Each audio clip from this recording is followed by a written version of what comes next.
Broadcasting live from the Business Radio X studios in Atlanta, Georgia, it's time for Atlanta Business Radio, spotlighting the city's best businesses and the people who lead them.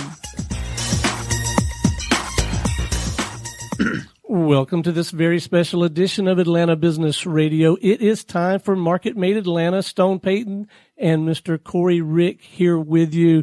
Good morning, sir. How you been? I've been great, Stone. How are you doing? I am doing well. Whirlwind Tour went down to Pensacola, enjoyed Labor Day down there. Looks like we're going to get some studios going in Florida. Of course, we already have Pensacola, but it looks like Tallahassee and Tampa are soon coming on board. So having some fun, man. Oh, that's great. Great news. So tell us, who'd you bring with you this morning? Well, today we have Ben Loggins, and he is the founder of what is now Loggins, Kern and McCombs. And Ben has incredible knowledge and history as a CPA and tax expert, and we're pleased to have him on the show. He's been a tremendous referral partner and resource for my company. He's been my CPA for going on 20 years now. Just a great guy, great advice, great experience. Ben, welcome to the show. Thank you, Corey. I'm glad to be here. So, Ben, you have a wealth of experience with tax, giving tax advice and history. Walk us through, for the listenership, your work history. Well, I started off when I got out of college a long time ago, and basically got a job at the IRS. I started off as an IRS field agent. You did that willingly, right? I did it willingly. They were willing to pay me, and I went and did it. And I tell people, I never hated my job at the IRS. I hated the bureaucracy. The bureaucracy would constrain you or not let you do the things you needed to do for the good of the tax administration, but they would restrain you and tell you what to go do. And then it wasn't quite as exciting from promotion standpoint stuff. So I started looking for another job and found a job with, after 7 years at the IRS with what was then Tush Ross, later became Deloitte, merged with Deloitte. And then after 3 years there, I went out on my own in 1980, and I've been out in Jonesboro ever since. And we have an office in Jonesboro, and we have a little office at Atlanta Tech Village in Buckhead where we meet clients. And then I have a meeting space up in Sandy Springs where I also meet with clients. So we're spread around, and now we're up to about 20 employees, and it's me and 19 women. That's exciting stuff out there. That's but they've been with me a long time. Over half my employees been with me more than probably 20 years. Yeah, so, that really is. That's one of the things I admire most about your organization is how you are keeping people there, and they've been there, 10, 15, 20 years in some cases. How'd you do that? Well, in fact, my two partners I made partners a few years ago have been with me 35 years. So it's just treat people right, treat them the way you want to be treated. Realize that try to make it families come first, so they're able to take off to go to their kids' ball games and do things like that.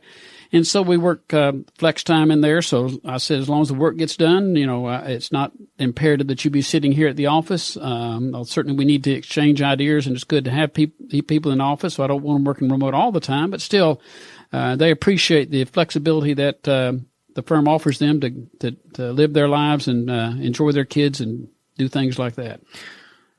With the flex scheduling, how did you arrive to bring that to your company? Was there a jumping off point, or how did you decide to do that? Well, no, it's when I had a child, I wanted flex scheduling, and so I wanted to treat the rest of them the same as I wanted to be treated. So, again, like I'm saying, it works real well. And my daughter was a competitive ice skater, and so I took off a couple times a week to take her to ice skating, and I did work at the rink. I do meet with clients up in the area wherever the skating rink was, and but still, it worked. The flexibility of that worked well for me.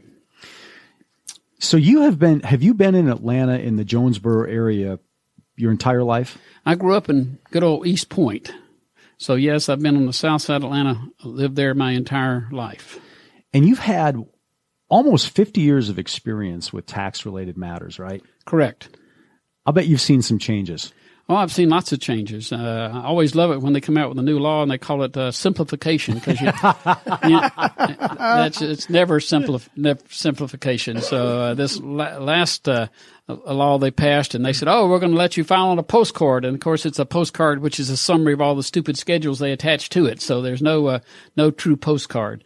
So it's interesting how they promote stuff and work stuff. But the law has remained, the foundation of the law has remained the same over the 50 years I've been involved in it. Of course, back in the 70s, the Jimmy Carter years, the tax rate got up to 70%, and then Reagan come in and dropped it back down to 35, I believe is what it dropped to at that point in time. So there was a big change in the early 80s when we had that big tax change. But that was really just a rate difference. The laws have pretty much remained pretty much the same as what you can deduct, what you can't deduct, what income is. Those are pretty much remained virtually all the same. You know, personally, as a client of yours, and I have been for 20 years, I think that to me, there's certainly a wealth of experience.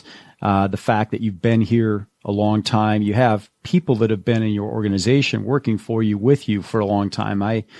I see that as an advantage. Does that translate into a competitive advantage for you, do you think? Oh, I believe so.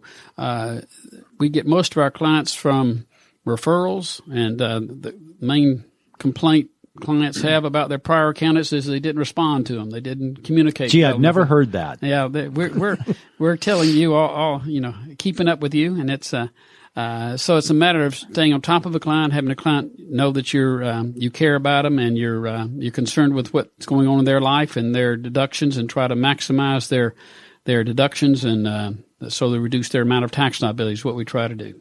Well, and I think for me, it's very simple for me to make an introduction for your firm because we have the experience with you 20 years. It's good experience. I pretty much do everything you tell me, and you follow up.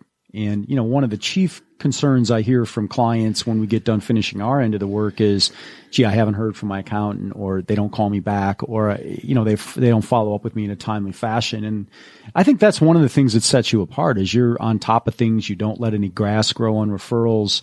You shine when you get in front of people. And I think aside from the fact that you have a good company and a good team that has been with you a long time, to me, it's an advantage that you work for the IRS. I don't know why, but for me, I think I'm never going to have a problem with the IRS because I had somebody that worked with them that can help me. Well, certainly we're there to help you, and I understand how IRS works. And as long as what you're trying to do is a legitimate transaction, then, yeah, we're able to get it done. Had one client several years ago that his employer decided at the last minute he would issue him a 1099 rather than a W-2. So he paid him, he had $80,000 between withholding, and he gave him a 1099 for $60,000. Took us 6 years to correct that. But after 6 years of fighting with the IRS, they gave him credit for the $20,000 in withholding and gave him a refund. So, there are ways to do that kind of stuff. As long as you're right, we can win eventually. It's just sometimes it's a slow go on how things get done. But we see issues like that all the time of people that haven't done what they wanted. And I tell them, look, if you're willing to start doing what's right, and you're going to, IRS will work with you. IRS will always work with you if you're going to try to live the right line and then make payments on the old money or do what you can do with the old. But you've got to show that you're doing right. If you've continuing to rob a liquor store every weekend, then they're not going to be good with you. I mean, you got to say, no, I'm going to be right, and I'm going to withhold. I'm going to file what I need to file, and then IRS will work with you. And that's the way we've always been able to accomplish things. Well, that's certainly some great advice, and I think that there's an advantage for you because you know where all the bodies are buried. You've been at this for a long time. To me, I think it's a selling point if there needs to be any negotiation with the IRS that you have that experience as an agent some almost 50 years ago. The fact that you used to train agents, to me, that translates into a significant competitive advantage, especially for somebody that is negotiating with the IRS on any one of a number of matters. Right. And we get referrals even from other CPAs that refer us business because they realize we have the IRS ability to communicate and work with the IRS. So, yes, that's one of our big points. When did you decide that you had to start what is now Loggins, Kern and McCombs? I mean, was there an event, a chain of events? No, I was with and again, I got the IRS. I got tired of working with the bureaucracy, left there. But when I was with the big firm, after 3 years there, I saw that my clients were the huge clients, and I wasn't able to have the connection with them that I wanted to have with small clients like I do with you. I'm able to talk to the business owner. We're able to communicate. We're able to work things out. That's what I enjoy doing. So that's when I went out with a partner at that point in time, and we built a business based upon the ability to work with clients. We want clients to feel like we're not just form preparers. We're actually help them design transactions in their business, and we want to be the term in the industry is trusted advisor. We want them to come to us advice before they do a transaction. We don't want somebody to come to us, oh, I sold my business last week. No, dang, that ain't the right thing to do. You need to say, well, how do I want to sell my business? How can I reduce my taxes in the business sale? And we structure the transaction so that you minimize your taxes and maximize the cash flow to you is what we try to do. Yeah, there is so much strategy there, and I think that certainly you've been a trusted advisor for me personally in the company and the ventures I've been involved in, and to others. So I think that for me that's an additional selling point. I've never felt at any time that you were just filling out forms. I always felt like I was getting advice. I think you filled in the blanks. I mean, there's a certain amount of form completing that I think has to be done, but I always felt like I was getting additional, good advice, and sometimes, thousands of dollars of tax savings of advice. So, for me, my experience with you has been excellent. I like to think it's tens of thousands of dollars of tax savings, not just thousands. But now the main thing is, and I can look at a tax return that reads like a book, and when IRS looks at a tax return, it reads like a book to them. So you want to be sure that you're telling the correct story. If you tell them something incorrect, it may result in an audit or something. You don't want to do that. You want to be sure that you're telling them the correct stuff and communicating with them and filling the form out correctly. So that's a big part of it is what we put on the form and how do we put it on the form? How do we tell your story to the IRS? Something we pride ourselves on doing. So, yes, we're really try to be proactive with our clients is what we try to do. And I've got a great staff. There's a total of 6 CPAs right now, and we have 2 more working toward their CPAs. So we're, even though we're a small firm, we're certainly big enough to handle most clients' needs that we have. And it, works well. I've got just fantastic people working with me. Yeah, you certainly do. I'd say that. So when you started, when did you hire your first employee, and, sort of what was the thinking there, and what did they do, and all that?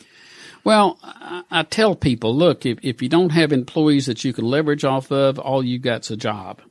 So you've got to have employees that you leverage off of in order to give you, income. You're making income off of them, then you have a business. And so pretty soon we determined that, look, we don't need to be running a copy machine making copies. I mean, that's not how we can charge our fees and be of value to the client. We need to have, a clerical person do those clerical jobs in order to be able to charge the kind of rates we need to charge to take care of us and bring that value to the customer. Most clients, I tell them, look, and they ask me, well, what are you going to charge me? I tell them, look, I'm not going to charge you anything. You're going to save more money by hiring me than you're going to pay on me. So I'm a profit center for you. I'm not an expense center. And if client will engage us, I would agree with that. And clients would engage us like that, then yeah, it works great for us and great for them too. Yeah. Yeah. I think that's something I've certainly learned over the years is that leverage. That's certainly something you have to do with all the contacts that you have, and certainly it's a highest best use of your time. And what do you like doing? What are you very good at? I mean, you can certainly do those other things, but is that the highest best use of your time? Right. And are you worth your rate doing that? Is really what it comes down to. And you've done a great job. You've hired a couple of people now to take those clerical functions off of you and the follow-up functions, and allowed you to be more proactive in selling stuff. So I'm real proud of what and I'll take full credit for your success. I'll give it to you. I think in fairness, and I appreciate the kind words, I think everybody has to get to that point, wherever it is, where they realize, okay, I need to be doing certain things. And with me, I don't need to be processing my taxes. That needs to be you. Right. I couldn't possibly know what you know. And you know what? I don't like doing it. All right. So where's the decision? I just need to give you what you need. You need to put it together. And so but that translates to other aspects of the business. And I think, when I write a case, it could take 6 weeks to get it through underwriting. Sure, I could spend the time with the client getting, the underwriting and the medical records and all that stuff. But Amber is far better suited to do that than me. And I realized that if you have 10 or 15 deals in underwriting, you can spend 1 to 2 days a week figuring out, hey, where's everything at? Right. And I realize highest best use is, things that are business development related. That's what I like doing. And so it's been a maturation. And I imagine that every business owner has to get to a point where you got to, where you say, hey, highest best use of my time. What do I like doing? What do I excel at? And you've certainly been a part of that process, no question. I appreciate that. One of the things we're involved in, I've got 3 QuickBooks Pro advisors on our staff, and I don't know, QuickBooks is certainly the monster in the bookkeeping industry, and you look at the box and it says, you can do this yourself. You don't need an accountant. And, well, yeah, you can muck it up yourself, but if you don't understand what the outcome's going to be, then certainly so we do probably 50% of our business is QuickBooks mentoring, try to mentor clients so that they realize here's what data I can get from QuickBooks that gives me data to make management decisions. And again, it's that part of that advisor thing. We want to be proactive with our clients so they're more profitable and they need more help from us. That kind of comes along, and then we're able to build what we need to build to do what we need to do. Yeah, you've certainly set yourself apart with that. And you have a certain client that you want now. And tell us about how that's evolved. I mean, when I think of a CPA for a business owner, you're the first name that comes to mind. So you've certainly done your fair share of branding with me. But if you had an ideal client for the listenership, how would you describe it? Well, an ideal client, and we have a handful of ideal clients. It's a client that bonds with me and has trusted me to bring me in when they need to make decisions. Number one, and number two, it's a client who is successful and wants us to assist them in getting their books properly and setting up transactions, either with sometimes with vendors. Generally, it's when they sell their business. We're involved in that heavily. We're involved in one right now that's selling their business for $17 million, and we're structuring it to minimize their tax liability on it. So there's a lot of things they can do in that. We do a lot with like-kind exchanges. The new law only allows you to do like-kind exchange with real estate, but there's a lot of things you can do with like-kind exchange in order to minimize your taxes. What does that mean, Ben? It's where you take and sell one piece of real estate and buy another one simultaneous, more or less, and don't pay any tax on that first transaction. You roll that gain over into reduced basis in the new transaction. So it can be a great deal for people that are buying and selling businesses. So or for mainly real estate now. But still, there's a lot of things that can be done there to reduce your tax liability. And that's what we're always looking for is, there's an angle that we can reduce your tax liability. A client will come to me and say, look, can I do this? And I'll say, well, no, you can't do that. But here's what you can do to accomplish the same goal. And that's really what we want to do is get them to where they want to be and keeping them out of the area where they're going to get in trouble. Yeah, certainly that makes sense. I mean, I think your mastery of the tax law and how to apply the law, again, going back to going back to your history as working for the IRS, I mean, you have, unique experience and a significant advantage for people to guide them and use the tax law appropriately. Well, we try to, and I tell people being an accountant, though, somewhat being like a doctor, and every time you go to operate, they move the kidney somewhere else in the body. We'll get a new tax law, and it'll say, oh, gee, no, this is not any good. The new tax law that just passed, a year and a half ago said you can't do entertainment anymore. Eliminated entertainment. So what can you do? Well, you can still claim, meals, 50% of meals, so now you've got to separate your entertainment from meals. So, if you take me to a ball game, then we want to buy the meals separate from the tickets. We don't want to have the buffet included in the price. That way the meals are still deductible. So it's a matter of structuring the transaction to maximize whatever tax benefits there are in it. Yeah, I certainly, that's a great point. For those, you mentioned that you were working with, I know you've worked with a number of people that are selling their businesses, but to somebody that is thinking about selling their business, what advice would you give them? Well, you got to look at what it is. You want to maximize your capital gain in it, so you're paying a lower tax rate. There's something called hot assets in the business sale, which you pay ordinary income on, which would be the recapture of depreciation or accounts receivable or things like that are going to be taxed to at ordinary rates, and you want to minimize that ordinary rate calculation or tax to you. So it's a matter of structuring that, and then how do you want to be paid out? And that's if it's going to spike your income all in one year, if you could spread it out over several years, that'll work good too, because you'll be able to use the lower tax rate in the future years in order to minimize the tax again too.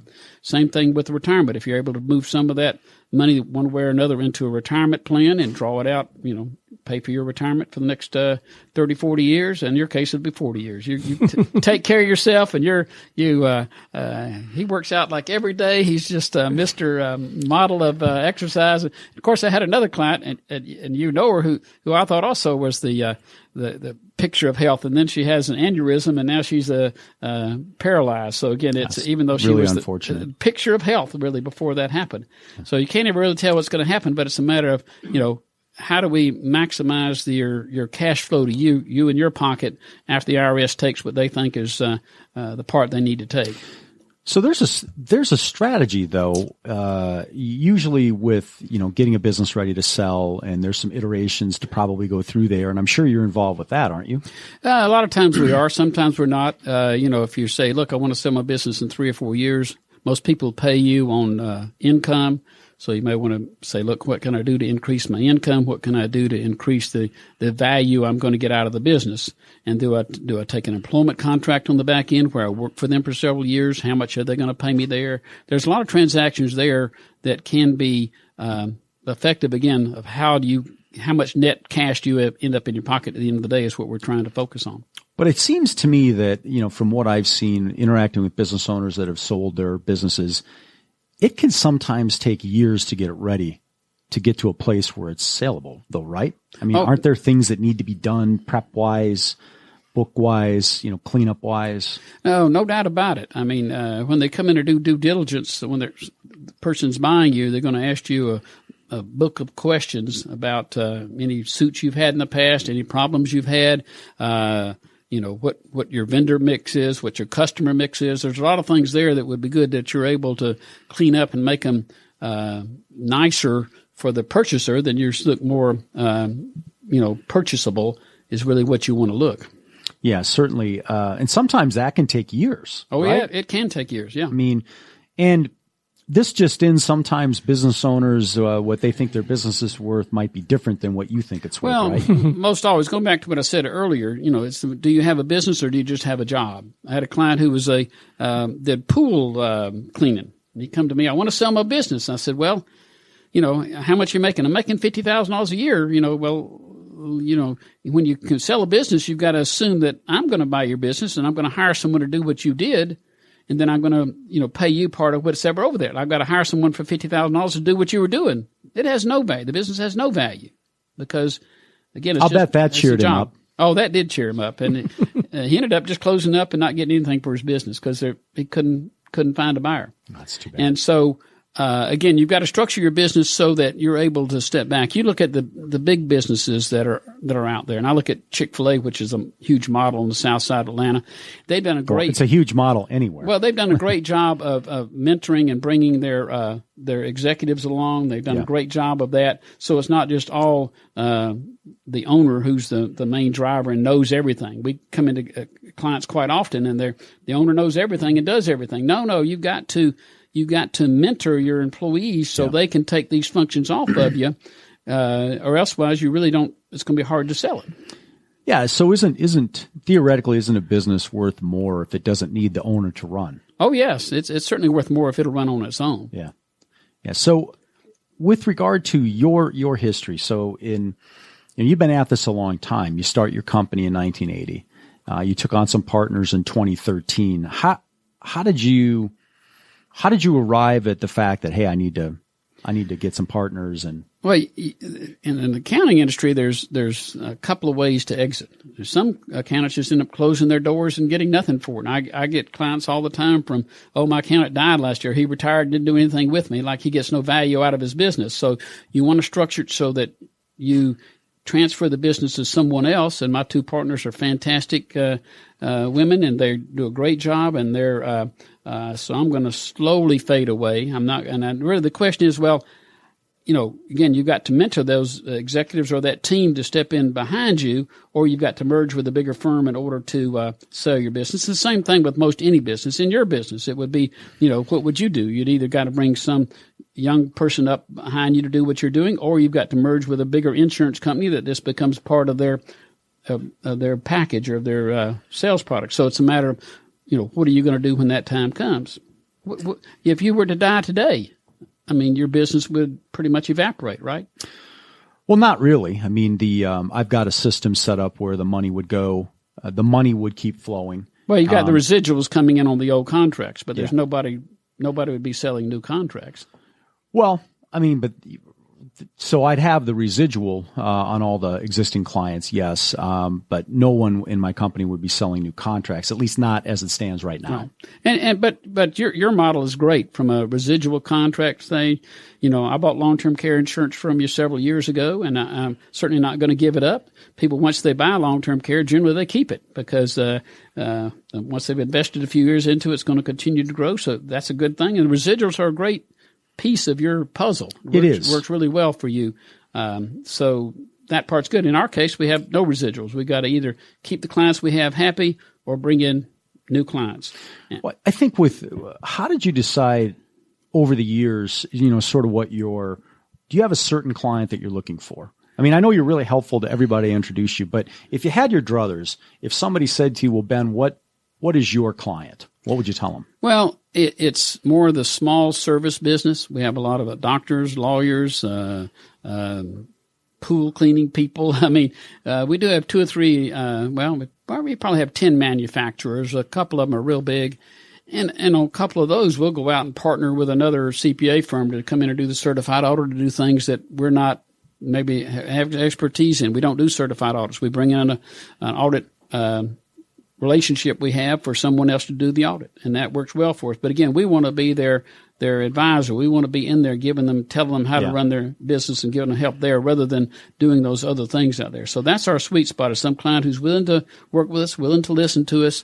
And like I'm saying, about 80% of them are service-based of one kind or another. So with regard to the transition, you were kind of the head honcho for 33 years, and in 2013 you decided to take on a couple of partners.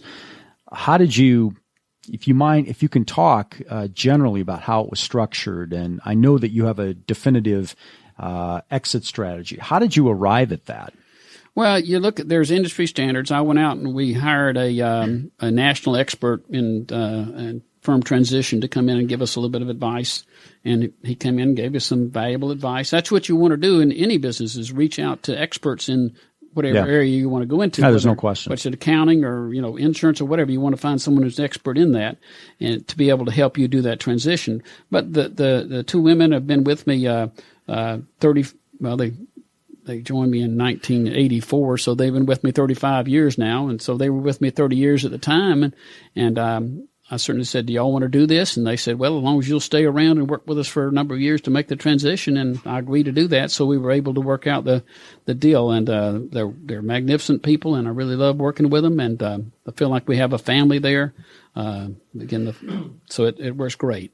So you started the process of transferring the ownership in 2013. Correct. And so how did you decide how many more years you were going to work? Well, if you don't mind, people say to me, what are you going to do when you retire? And I tell them, look, you've got to find something that you enjoy doing, that keeps you active, that you feel like you're of value to people. Yeah. I tell people, I'm going to tell you one personal story here, which is kind of tough. But my grandfather, he was 81. His wife, my grandmother, had rheumatoid arthritis. Every day he'd get up and lift her out of bed, get her dressed in a wheelchair. One day he couldn't lift her out of bed. He said, I'm done. Stopped eating. 3 weeks later, he's dead. So you've got to have value in life.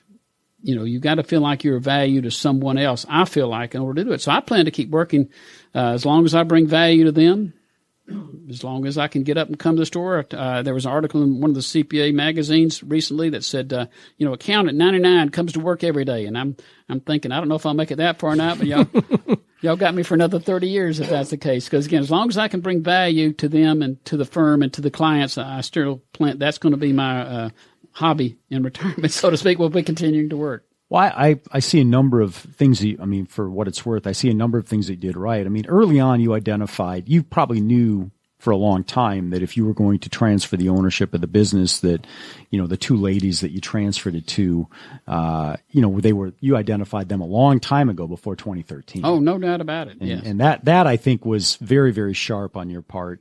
When I think of you, I think, well, I don't know if you have any other hobbies other than being a CPA and doing what you're doing. I know you have the UFO thing, but when I think of you, I think about, you're interacting with business owners, using your history as an IRS auditor and, somebody that's provided great advice over the years to help people manage the tax laws.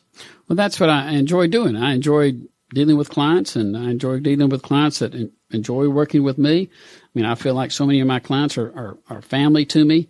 I've been asked to, and I've been executor in a couple of them in the States when they passed away, and I don't mind doing that. I had one client come to me one time and said, "Look, would you be my executor?" I said, "No, I don't know your family that well. I don't know you well enough to agree to do that." Yeah. But the clients I've known for a long time that I do it, certainly it's something I enjoy doing and working with their families and feeling like they're part of my family, really. All right, wait a minute. Are we just going to gloss over this UFO thing? What did you mention? Well, I knew you'd have a question in there somewhere. I have some other questions, but you just sort of very quickly you said, "I know you have the UFO thing." Well, so Ben has this hobby and this history, and I'll let you tell it. He gives these talks on UFOs. It's interesting. Cool. It's interesting, but my daughter about 1999, 2000. She took an interest in a TV show called Roswell, and she said, "I'd like to go out to Roswell and see about the UFO Roswell, thing." Georgia? Roswell, New Mexico. And so we've been out there 3 times. The last time we went out there was on a dig of the crash site. It was interesting dealing with a bunch of MUFON people. But I do have this little program I give to exempt organizations. Probably I've given to 30 Rotary clubs about the fact and fiction surrounding the UFO crash in Roswell, New Mexico. It's interesting. It's people say, "Do you believe?" I believe the government's lying to us. Which the government lies to us about so much stuff. And anytime they're lying to you, it's like, well, gee, what's the truth? And we really don't know. So you have all these theories as to what the truth is. And really, we don't know what the truth is. We just know they're lying to us. Well, and we know the U is true. It's unidentified. We don't know what the heck it was, right? Yep. And, I've interviewed a number of basically eyewitness people who were there at the time and either handled the crash material or something like that. So I've been involved in that a good bit, and it's an enjoyable interest to me. So yeah, that's one little hobby I have, which is I enjoy doing public speaking, and people when I public speak seem to like to hear the Roswell story as a public speech. So I developed that. I went to a group one time. They said, "Oh, we got other CPAs in our group." And I said, "I'm not going to get any business from this talk. It isn't like I'm in here as a competitive speaker. I do have talks I've given on taxes, and I enjoy speaking. IRS trained me as a classroom instructor, so I enjoy doing public speaking. So I found this as a way to do public speaking that's not tax, and people would get some enjoyment out of it just in the pure tax speeches. Well, I think I would thoroughly enjoy attending one of those, so I want to know when you have the next one. But I do have a couple of questions around I guess I would call it the mechanics of these relationships that you have with a term you used earlier in the conversation is trusted advisors. And so in my mind, it makes perfect sense to me that my CPA might even be, I don't know, like my quarterback, right? And maybe he's not going to be a quarterback. He's going to be one of the coaches on the side. You're still going to run the ball and everything and throw the ball, but he's going to be a coach. And he'll say, "How about running K-14 play or something like that?" He'll give you some ideas as what you need to do, but you're still going to go out there and execute the plan. Okay. But I'm feeling like I can go to my coach and say, "You know what, coach? My cousin, my nephew, they've been talking a lot about this long-term care planning thing. And so it sounds like, you may kind of connect me with a resource like Corey, but I'm interested in the mechanics. Like, do you introduce us personally? Do you give me Corey's phone number? How do you the vetting of these people and how you connect them? Well, I vetted most of them because they've been clients for years. So I refer to clients. Certainly, I refer business to Corey. I have other insurance people. And for that, we're very grateful. Yeah, I know. I have other insurance people that I refer to for personal property. Probably taxes, estate attorneys. Probably all that, right? I got estate attorneys that I refer to. So I've got this huge cadre of clients who are great at what they do. And I refer business to them. I mean, so if you needed someone to put a screened-in porch on your house, and well, that's just in Peachtree City, but I'd tell you, I'd refer you to my screened-in porch. You got a guy, right? I got a guy. So the mechanics of that. So what's the best way to do that? And generally, I'll say, well, look, you want to have. I'll say to someone about Corey, do you want Corey to contact you? And generally, they'll say yes. Have Corey contact us. So generally, then I refer to Corey, and he'll contact him and reach out to him. He's done a couple of fantastic long-term care packages that I didn't see how they could get insurance, and he's been finding a way to do insurance. There are certain products that, with annuities wrapped around them, other things like that he does that you'd think you wouldn't be able to get long-term care, that you were able to get long-term care. I sent him out on a case, which I'm still disappointed to today, and this is a year ago. He went out and met with this young lady, and she was 70. I said, "You need long-term care?" And she says, I know, but she met with Corey, and she just said, oh, that's too much money. And, of course, it wasn't too much money, but then she had a stroke. And now she's totally disabled, and certainly could have used that $4,000 a month Corey was going to provide her with. But so, clients that need it, I talk to most of my elderly clients, or people over 60. I don't want to say elderly because I don't consider 60 elderly anymore. Neither do I. But I speak to most of them. Do you have long-term care? And if they say yeah, I said that's great. If you're happy with it, that's great. And if they say no, then I say, well, you need to consider it. You need to talk to Corey. You need to because he's the best expert in this area. I have other clients who sell long-term care, but they do it as a add-on kind of product. They really don't understand the whole dynamic of the long-term care industry that Corey does. So Corey's by far the most knowledgeable person in long-term care that I know. So I refer to him. And if you were to say to me, look, I need someone to build a swimming pool. I got a swimming pool company. They do a great job there. So I'd say, look, let me have Hilltop Pools give you a call, and they'll come out and build a great pool. But these are people you've really gotten to know, because you're putting your reputation on the line every time you do that, right? I am. But there are people I've gotten to know that I have total trust in, and I believe in. If it's someone I haven't been a client for very long, or I really don't know enough about them yet, then I won't refer to them until I feel like I've become an integrated part of their business and become their trusted advisor. Some clients see me as a trusted advisor.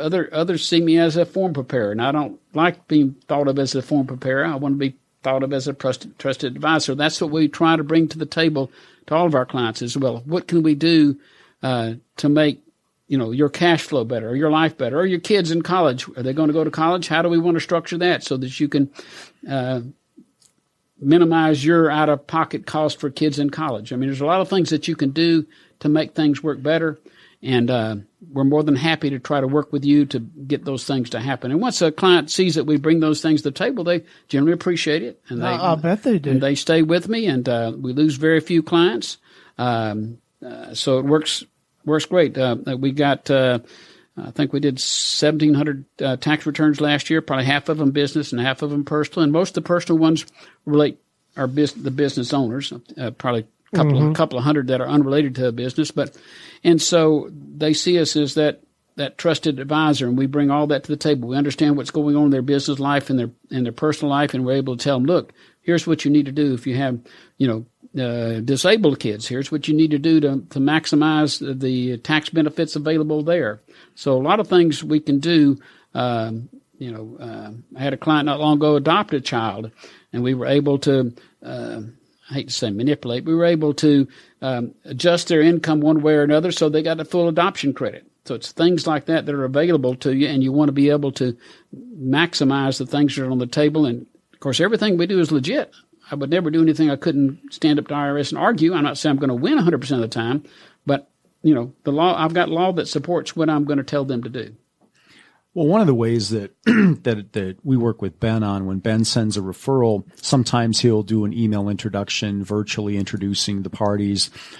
sometimes somebody will call me because they're on their way out of Ben's office and Ben hasn't had time to, pick up the phone and call me. Heads up. Well, because and then it's a positive reflection on Ben. Many times they'll call me right away and they're walking out of his office. Well, I mean, he just made the referral a minute ago. And sometimes I'll actually call when they're in my office. Yeah. And say, look, we got a question about long-term care. What do you think? And that works too. So again, it's a matter of connecting my quality clients I have with the needs of my other customers, my other clients. They have needs, and I know that Corey's going to bring value to the table, and he's going to be legit with what he does. So certainly that's what you want to do. Every couple of years we find an embezzler. One of our clients has been embezzled, generally by their trusted Susie. Their Susie, who's been there for 20 years. The office manager type? Yeah, that's generally who we found to be the embezzler. And it's a situation where the client is really not utilizing us for anything but for year end and maybe a little bit of planning, but they turn around, they said, well, Susie's been with me 20 years. I've taken her on vacations with me. I've done everything with me. And Susie comes up on hard times, maybe going through a divorce, maybe has a child that needs money for college or something like that, and sees that, the boss man's not paying attention to what I'm doing, so here's a few bucks here or there. Wow. And so you see that, again, every couple of years we find one of those, and it's tough to deal with, but the client generally brings us in. We try to work out a way to get as much money back as we can to deal with the employee. A few of them have gone to jail. Most of the time, because it's been Susie's been with me 20 years, they don't want to put them in jail. I trust Susie. She's my family, and here she's done this to me. They certainly feel violated. It's like your spouse catching your spouse having an affair or something like that. It's really, in fact, when I talked to her, I think I would catch my wife having an affair before I caught Susie stealing from me, because again, I trust Susie more than I trust my spouse, and those kind of things happen, but. It's wild. I don't want to get too far off on that tangent, but there was a case, and this wasn't my client, so I'm not talking out of school, but I own an office building in Jonesboro, and we had a tenant downstairs, which was a small credit union, and come to find out they had 2 employees, and the office manager, if they mailed you your statement and it came back undeliverable, she'd just take the money out of your account and put it in hers. And she had about $500,000 before they caught her. Wow. But you'll see those kind of things. So it's important that the boss at least overlooks somewhat what Susie's doing. You don't want Susie to think no one's looking at what she's doing, 'cause that's when it's going to happen. If she gets in struggle with a divorce or a child in trouble or needs money for some reason or another, then that's when it happens. So it's important that the boss at least look at the checks, look at the stuff, give some overview of what's going on. Or if you're a big enough business, you have more than one person involved in the accounting to make sure that those things are going together correctly. And some of the cases we've caught the embezzler. In most cases, though, the boss catches the employee. One of them was the employee was on vacation, and the boss opened the bank statements. And who are these checks to? What's going on with this? And so that kind of things happens. But it's important that you set up your structure. And we try to help people set up internal control so those kind of things minimize the risk of it happening. In a real small business, it's hard to eliminate the risk. If in a bigger business, you have 2 or 3 layers of review before transactions occur. That's why in big businesses you have purchase orders, and you have approval of various transactions, because they're trying to prevent that kind of thing from happening. Well, one of the things that I've learned many things from you and your organization, but one of the things that I've learned is the building your team.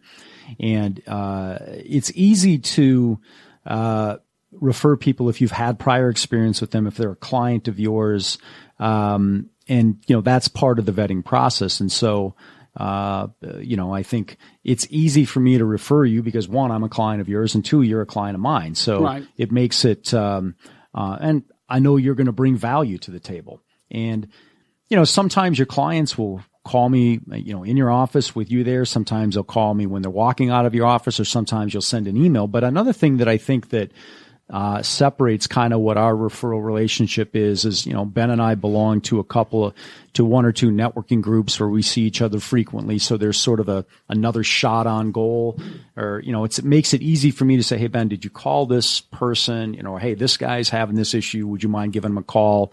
But also, when Ben's a lot of Ben's clients are near his office. So I'm happy to go down there and meet at his office and help the client. Sometimes Ben will be at the meetings, and that's very beneficial to have him there because, he has so much experience. He is trusted, and the clients like him there to help them with their decision, including not to do any sort of long-term care planning. Well, it's that trusted advisor relationship we're trying to build with them. And certainly the other networking groups that you and I are involved in, there's a couple more that I'm involved in that you're not involved in. It's great because it's that building relationships with these other businesses out there. And generally when we go into a referral group like that, we end up with a third to half of them becoming our clients. Yeah. And then that doesn't surprise me, after knowing you for 20 years. So, but it's just great. Then it's a matter of then I have more resources to refer people to. So if again, and there's almost any product you could ask me for, I could refer you to someone in that industry who would that I've got respect for and I know would do a good job for you. Well, and you probably find, like I do, that clients come to you for things that are outside your expertise because they know that you know people. Right. Hey, I have a lot of clients that come to me that, hey, I need some life insurance. Can you just do this? And I say, well, no.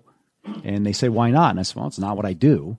But I have somebody that does it that I know has great depth of field, that has great experience, and I know will do a good job for people. And one thing I tell people, too, is you need to find what you do best and do that. 100%. Don't try to do things that you don't know how to do. Yeah. And that's why in the accounting industry, we're trying to be we're into QuickBooks and tax. And tax planning is what we're into. We don't do certified audits. We don't, a lot of things we don't do. If we need to bring an expert in, we'll bring an expert in that I know and have trust in to do some specific transaction, certainly an attorney to do a transaction to build contracts for transactions. So that's what we try to do, and that's what I advise people to do because they get in trouble trying to think they can do things they can't do. In your case, you could sell insurance pretty easy. You've got most of those licenses and stuff, but it's like, life insurance and stuff. That's not what you do. You're great at what you do. In fact, you're the only one I've ever seen that just sells long-term care, but you know more about long-term care than anybody I've ever met. No, I appreciate that. So therefore, you've done a great job at picking what you do best and doing that perfectly, really, in my opinion. Thank you. I think you have to find something that resonates with you, whether it's being an expert in tax like what you are and your firm is. You've got certainly a great story. Almost 50 years of keep making experience. Me sound so old. I don't. Well, you started when you were in third grade. There you go. But I think the fact that even within various industries, like being a CPA, you even have subspecialized with certain aspects, and you don't get involved in things that you don't have subject matter expertise in, and sometimes that can be hard starting out.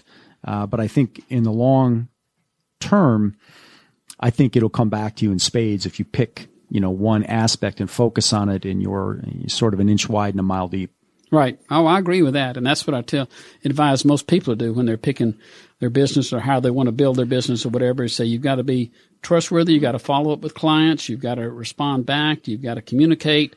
And then if you can't do something, you've got to tell the client you can't do it and refer them to someone that can.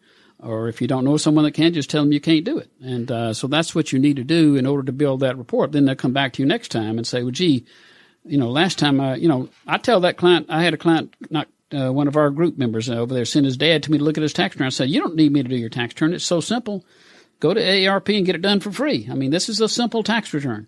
And I'll bet they appreciated that. They did appreciate that, and it's the truth. I mean, I'm not going to sit there and try to charge people things that's not going to bring value to them. Again, I want to bring value to the table is what I want to do. Yeah.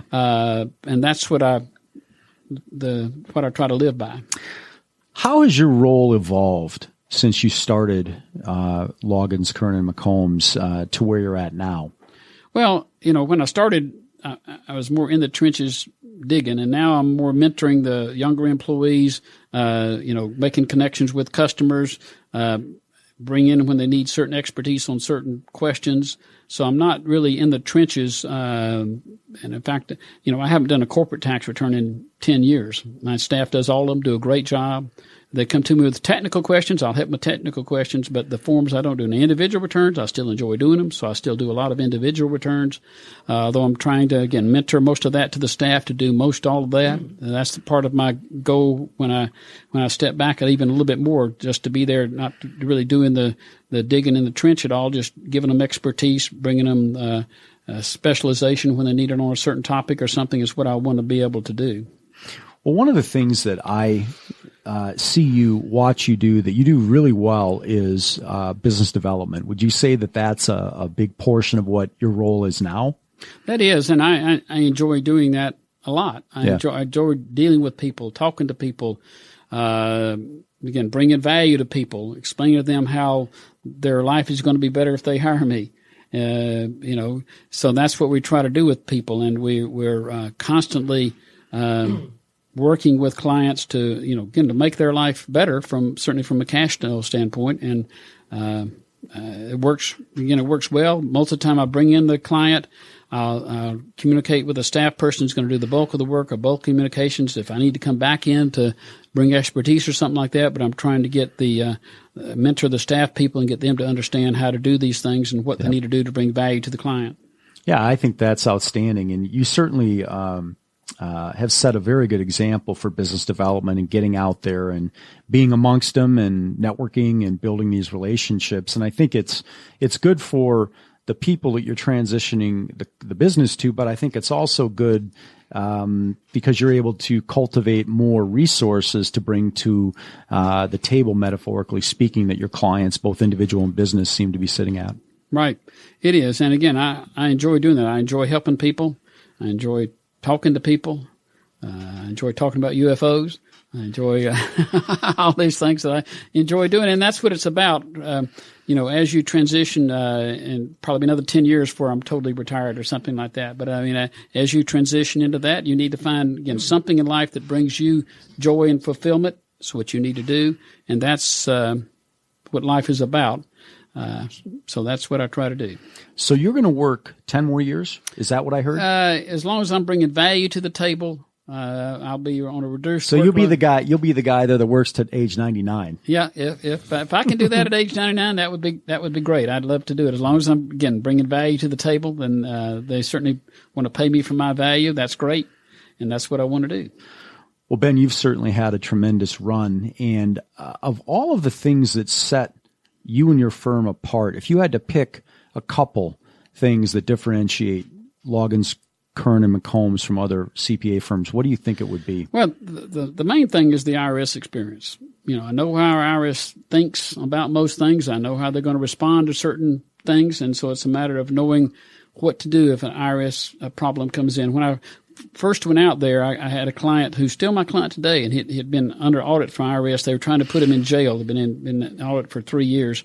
It took me 2 more years, but I got him the audit finished. Nobody went to jail. He ended up paying $50,000, and they wanted millions to begin with.